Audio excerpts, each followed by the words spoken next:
नमस्कार दोस्तों, कैसे हैं आप। आशा करता हूँ आप खुश और खुशहाल होंगे। मैं आपको कहानियाँ सुनाता हूँ। यदि आप मेरे चैनल पर नए हैं, कृपया लाइक, सब्सक्राइब और शेयर करना न भूले। तो आइए चलते हैं एक नई कहानी की ओर। ढोल ने खोली राजा की पोल। जादुई ढोल हिंदी लोक कथा। पश्चिम भारत के एक छोटे से राज्य में धर्मराज नामक एक बुद्धिमान और न्यायप्रिय राजा रहता था। उसकी प्रजा के मन में उसके लिए बहुत श्रद्धा और आदर था। राजा धर्मराज बहुत लंबा, ऊंचा और रूपवान था। उसके सिर के बाल काले और घने थे, जिन्हें उसका कास नाई भोलू ही काटता था। भोलू यह काम कई वर्षों से कर रहा था और अपने शाही हज्जाम होने का उसे बहुत गर्व था। पर भोलू को एक बात का बहुत ध्यान रखना पड़ता था। जब भी वह राजा के बाल काटने जाता, उसे याद रखना पड़ता कि वह राजा के साथ बिल्कुल अकेला हो। उस समय किसी का भी शाही कमरे में आना सख्त मना था। बात दरअसल यह थी कि भोलू राजा के बारे में एक राज जानता था। राजा के सिर के दोनों तरफ दो छोटे छोटे सींग उग रहे हैं। यह बात सिर्फ राजा और उसका नाई जानते थे। जब भोलू ने पहली बार यह नजारा देखा तो वह भौचक्का रह गया, लेकिन उसने राजा से वादा किया कि इस बात का जिक्र वह कभी किसी से नहीं करेगा। महाराज, आप निश्चिंत रहें, भोलू राजा से बोला। आपका यह राज मेरे पास सुरक्षित है। किसी और को इस बात की कानो कान भी खबर नहीं होने पाएगी। ऐसा सुनकर राजा धर्मराज ने राहत महसूस की। उसे डर था कि अगर लोगों को इस बात की जानकारी हो गई तो राज्य भर में उसकी खिल्ली उड़ेगी। हो सकता है लोग उसका आदर करना बंद कर दें या फिर नए राजा की ही मांग करने लगें। इसलिए भोलू के वादे के बावजूद राजा ने उसे सख्त हिदायत देते हुए कहा, भोलू, अगर तुमने अपना मुंह खोला तो जान लो, सजा तो मिलेगी ही, देश निकला भी मिलेगा। भोलू हज्जाम की डर के मारे घिघी बंध गई। उसने कानों को हाथ लगाया और अपना मुंह बंद रखने की कसम खाई। कई वर्ष बीत गए। भोलू को अपना वादा याद रहा। उसकी स्वामी भक्ति से प्रसन्न राजा यदाकदा उसे अच्छे उपहार भी देता रहता। पर समय बीतने के साथ साथ भोलू के सब्र का बांध भी टूटने लगा। उसके पेट में वह राज अब पचता नहीं था और वह चाहता था कि कोई तो ऐसा हो जिसे वह राजा के सींगों वाली बात बता सके, लेकिन राजा की चेतावनी उसे चुप रहने पर मजबूर करती थी।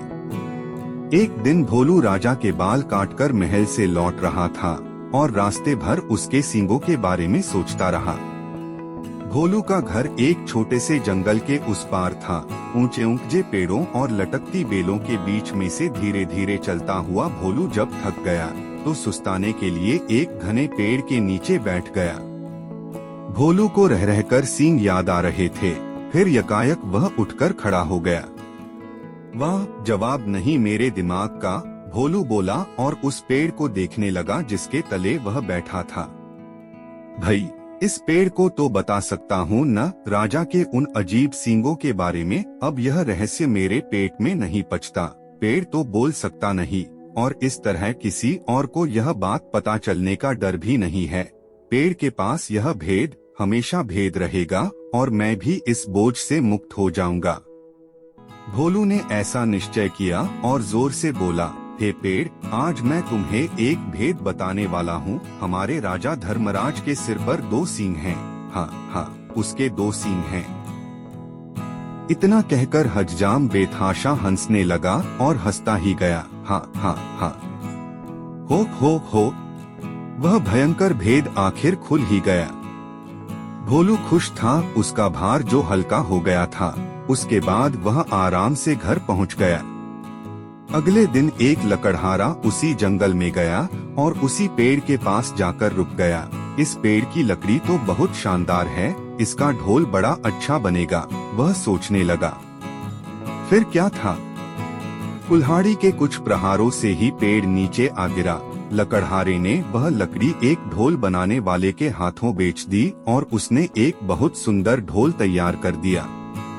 यह मेरे जीवन का सबसे अच्छा ढोल है, ढोल वाला खुश होकर बोला। कल बाजार जाकर इसे अच्छे दाम पर बेच दूंगा। अगले दिन ढोल वाला बाजार गया और एक कोने में खड़ा होकर ढोल बजाने लगा। ढोल से बड़ा सुरीला स्वर हुआ।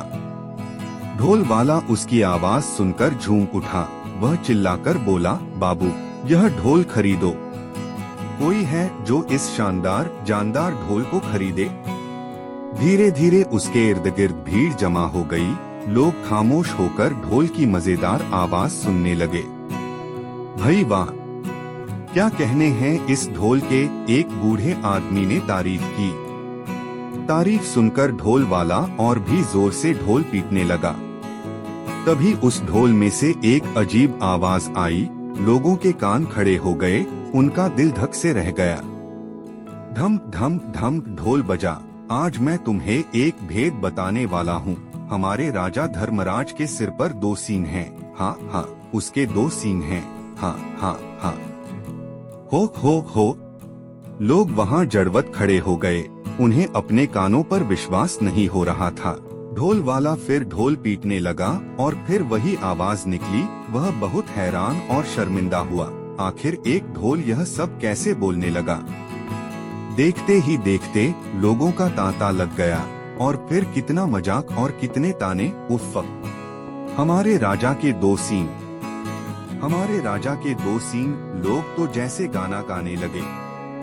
जब राजा धर्मराज ने सुना तो दुखी भी हुआ और नाराज भी। गुस्से से उसका चेहरा तमतमा उठा और वह गरजते हुए बोला, उस ढोल वाले को पकड़कर यहाँ ले आओ।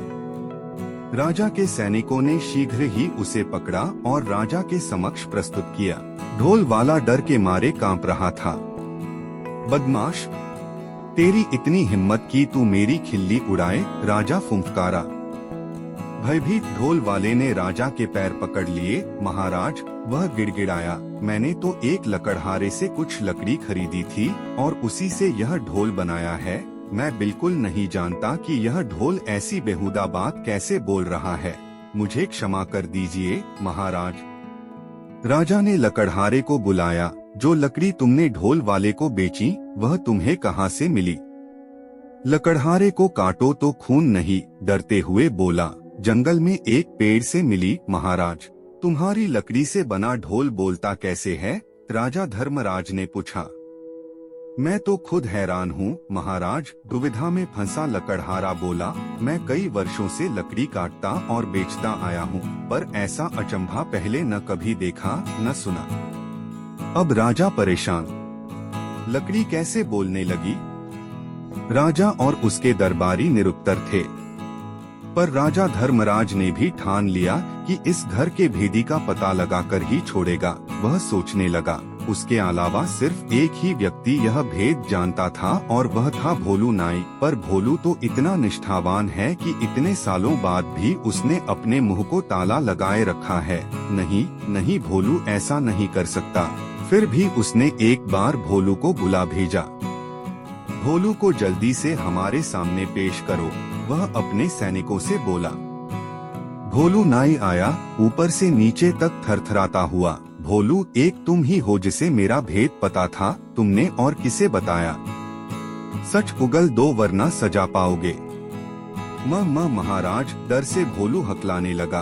आप तो जानते ही हैं, मैंने कितने वर्षों से अपना मुंह बंद रखा, पर मेरे लिए यह बात छुपानी मुश्किल हो रही थी। मैं चाहता था कि कोई तो हो जिसे मैं ये राज बता सकूं। बोलते बोलते भोलू रुक गया और सिर झुककर खड़ा रहा। बोलते रहो, फिर क्या हुआ? राजा धर्मराज रुखाई से बोला। भोलू धीरे धीरे फिर बोलने लगा। एक दिन जब मैं जंगल के रास्ते से घर लौट रहा था, मैं आराम करने एक पेड़ के नीचे बैठ गया। बस आपके बाल तब काट कर ही आ रहा था और उन सींगों के बारे में भी सोच रहा था। काश मैं उनके बारे में किसी बात कर पाता, आखिर मैं भी इंसान हूँ। तभी मेरे दिमाग में एक बात आई और मैं पेड़ को यह राज बताकर हल्का हो गया। सोचा कि पेड़ को बताने से क्या नुकसान, क्या मालूम था कि इसकी लकड़ी ही बोल पड़ेगी। अब समझा, बुद्धिमान राजा ने पहेली बूझ ली। वह पेड़ जादुई था, सुन बोल सकता था, इसलिए उसकी लकड़ी से बने ढोल को जैसे ही पीटा गया, वह बोलने लगा। और जो कुछ तुमने मेरे सींगों के बारे में कहा, वही शब्द वह दोबारा दोहराने लगा। जादुई ढोल की उलझन सुलझाने के बाद राजा ने भोलू नाई की तरफ देखा। भोलू शर्म से सिर झुकाए खड़ा था। लकड़हारा और ढोल वाला भी पाने हाथ बांधे सजा का आदेश सुनने के लिए खड़े थे। राजा धर्मराज बुद्धिमान ही नहीं, न्यायप्रिय भी था। उसने तीनों को क्षमा कर दिया क्योंकि वह जानता था कि ढोल के जादुई होने में उनका कोई दोष नहीं था। वह मुड़ा और उनसे बोला, मैं तुम सबको माफ करता हूँ, तुम तीनों लोग जा सकते हो। तीनों को अपने को क्षमादान मिलने पर विश्वास नहीं हुआ। राजा नमन करते हुए वे बोले, राजन आप महान हैं, आपकी इस कृपा के लिए शत शत धन्यवाद। मिलता हूँ दोस्तों अपनी अगली कहानी के साथ। तब तक आप सबको के यानी कहानी किंग का प्यार भरा नमस्कार। कृपया लाइक, शेयर और सब्सक्राइब जरूर करें।